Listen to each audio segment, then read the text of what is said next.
Right. Hello. Welcome back to the YouTube channel for Catch. My name is Sam and I'm the founder and lead coach here at Catch. Unshakable confidence is the key to getting everything that you want in life and dating. So we talk about everything to do with confidence, mindset and dating on this channel. If you want to work with us in any way, all that information is in the description box below, and we are running a competition at the moment to give away 3 different prizes. There's 3 winners. And it's all about building a movement around confidence, and it's very easy to enter, and the prizes are worth hundreds of pounds, so check that out down below. The last video that we did was on what do confident people do, and we split that into 2 parts. This is part 2. Part 1 was about that inner confidence and self-belief, and what do confident people do to develop their confidence and to keep on building it and maintaining it over time, because it is a practice that we have to keep developing. So we'll link that in the description box below and above if you want to check that out first. And this is going to be a follow-on, which is to do with external confidence. So once we've built that inner confidence within ourselves, how does that show up?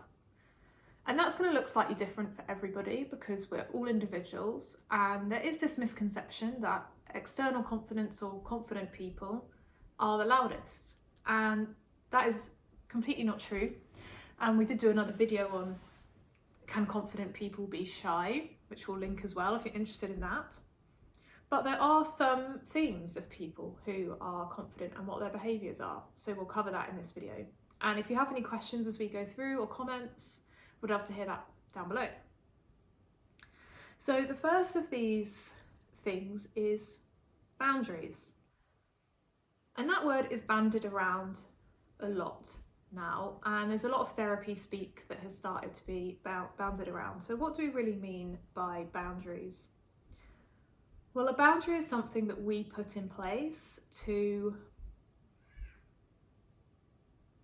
keep ourselves happy, be deliberate where our energy goes, and to set a standard for how people show up when they're in our lives. And it's to do with our behaviour and our responses to things and the kind of behaviour of the people that we want to be around. But what it isn't is telling someone else how to behave who are close to us, or trying to control others in any way. And I think that's where the word boundaries gets confused and misused, is people say, well, it's my boundary that you're not allowed to have any friends of the opposite sex, or it's my boundary that you're not allowed to go to clubs.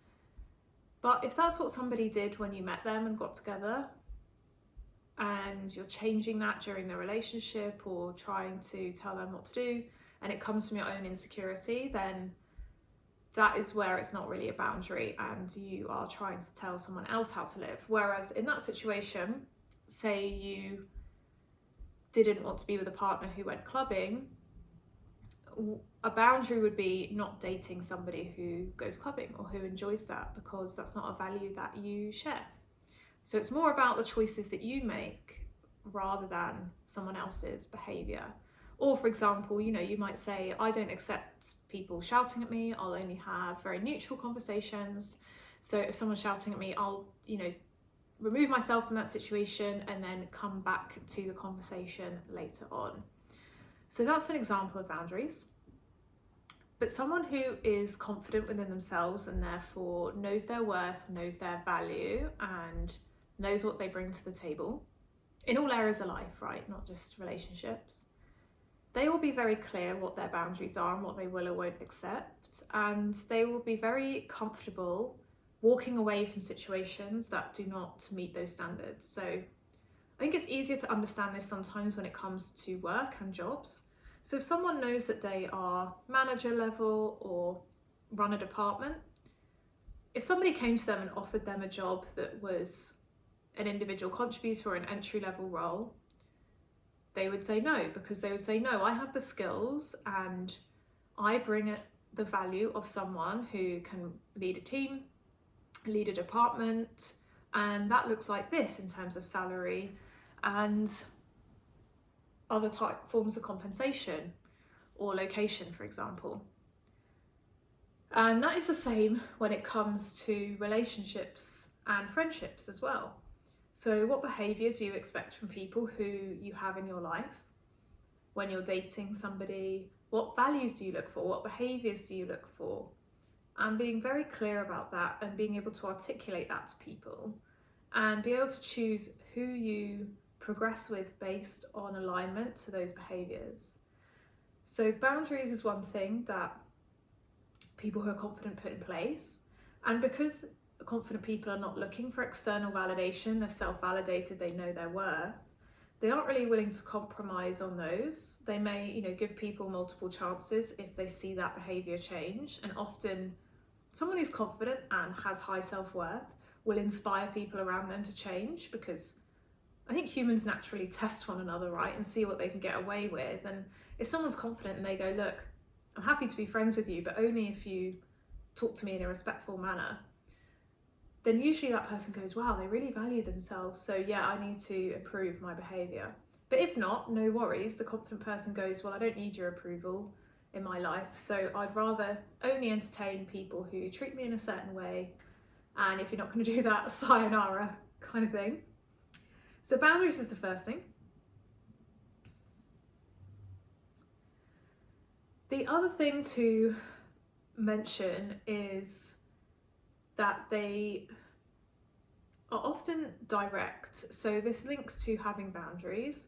People who are confident are able to communicate and be direct about what they're looking for, what they want out of that area, what they bring to the table, and are able to do that in a way that is positive. So assuming the other person wants to compromise with them or meet that want or that need, and they're able to communicate in a way which is open and vulnerable, such as, when you contact me through text throughout the day when I'm working, that makes me feel very loved and appreciated, and so I'd love if you continue to do that. Or when you plan a date for us, that takes a weight off of my mind and it makes me feel very romanced by you, and then I want to give back to you. So they're able to communicate in a positive way what it is that they want, and they assume that the other person is going to want to meet that.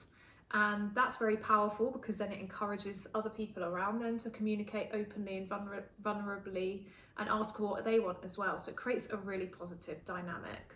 Also, it means that by addressing things head on and being direct, any issues can be squashed straight away, or we can find out why people are acting a certain way or feeling a certain way and solve that problem. So confident people come at it from a place of, let's solve this problem together and let's talk about it, rather than making assumptions about the other person or just distancing themselves and avoiding the issue altogether.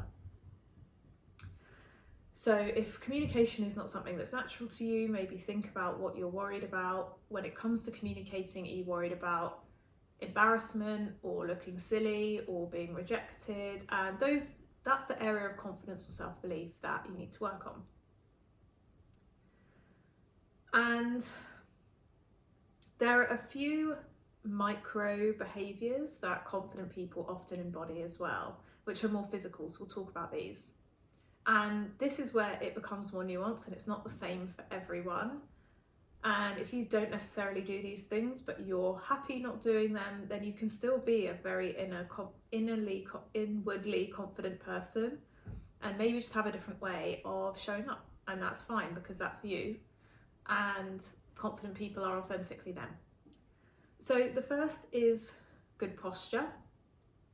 So having your head held high, shoulders back, a straight back, and shoulders being down as well, your chest out. And especially when walking into a room or interacting with somebody, they've got their head up, looking around, feel like they own the room, they're confident in the space. So that's someone who has confidence within themselves and is confident with others. There shouldn't be anything in a room of people that is intimidating to them. Someone who might be more introverted, they might want to observe first, or speak to smaller groups, but they can enter a room feeling good about themselves.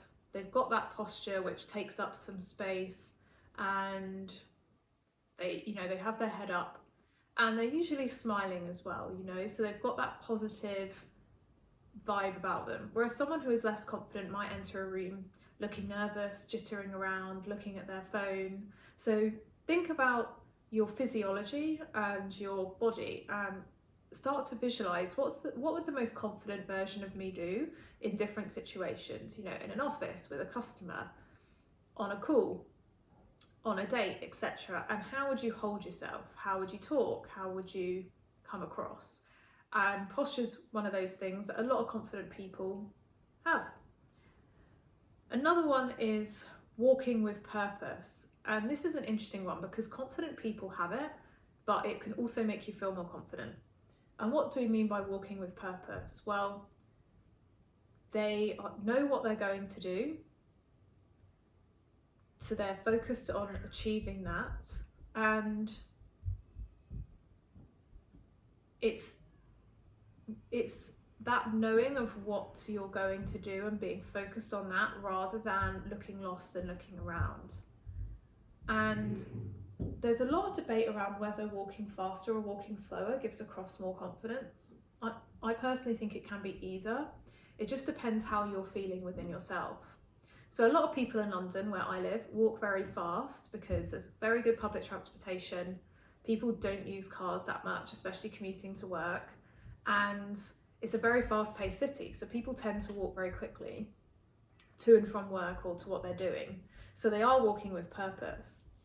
However, I found that for myself, because I got into this habit of walking very quickly, it also built up anxiety within my body.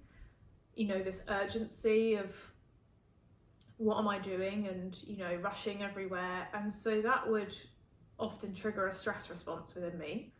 So I've practiced actually walking slower and really thinking about each step and how it feels on the ground. And that makes me feel a lot more grounded. And you hear a lot of speakers talk about, okay, when you're standing or sitting on a panel or doing a talk, they really talk about feeling your feet on the floor and feeling grounded. And also sometimes when we walk slow, we're just taking in the world around us a little bit more compared to people who are walking fast. But then when you see someone walking fast, you think, oh, okay, like they've got a busy day today, they've got stuff they're doing. And so that can be quite intriguing within itself. So have a play around and see what feels good to you. But walking with purpose, walking with strides, knowing where you're going, or at least deliberately stopping and enjoying the flowers, etc., gives this sense to others that you know what you're doing and you've got stuff on. The third physical thing is making eye contact and being able to hold eye contact, especially when there's drops in conversation for a couple of seconds, or when you're maybe having a disagreement. And why is that powerful? Well, it shows that you are confident in yourself because you're able to look someone in the eye when you're saying certain things. And secondly, it's quite vulnerable. So in the animal kingdom, you'll see this a lot. Prey don't want to lock eyes with hunting animals because it makes when they make the eye contact, both tend to pause. The hunter can see the prey, and it gives them more time to sort of get a head start and go after them, rather than if the prey carried on moving, they would be more inconspicuous. So in a lot of ways, making eye contact shows vulnerability, but there is strength in that.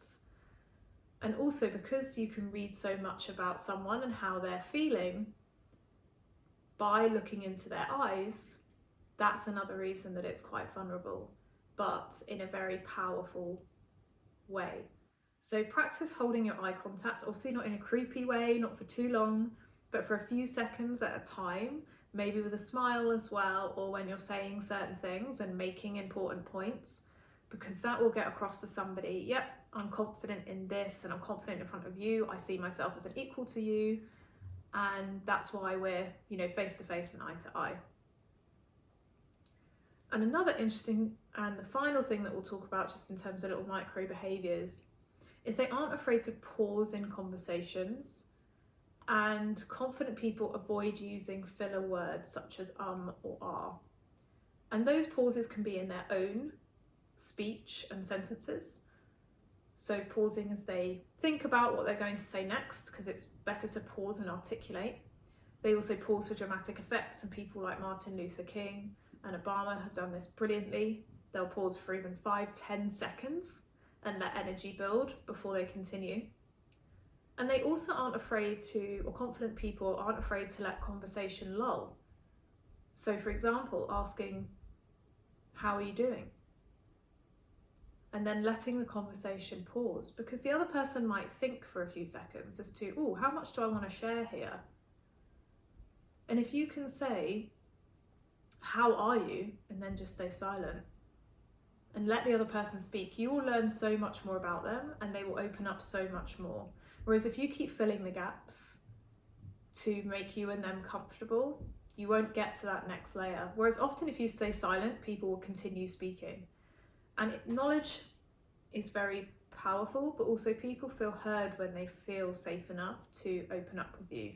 So practice pausing in your own conversations, presentations, at points where you're thinking or making a point rather than using filler words. But also practice just pausing when you're listening to someone and see, or even at the end of them making a point, so you might nod or acknowledge, but then stay silent again and let them carry on talking and see how that goes for you. Because people love to be listened to, they love having a safe space, they love being asked their opinion. So maybe even on your next dates, try this, have a few open questions like, what was your dream when you were younger and what do you do now? And just let them talk and see what happens. So hopefully that was helpful, where we talked about some of those behaviours that externally confident people embody, and then we talked about a few micro physical behaviours that you can practice, because there is a very close link between inner confidence and outer confidence. So if you can practice putting in place some of these boundaries, your posture, walking with purpose, that also makes us feel more confident, as well as that being something that confident people do, because it can trigger certain chemical reactions inside our body. I think we can call it power posing. I've heard it referred to before, that then make us feel more confident. So if you have any questions, any comments, anything that's worked for you, let us know in the comment box below. Check out the inner confidence video as well. And thank you for liking, sharing, commenting and subscribing, and we'll see you in the next one. Thanks, bye.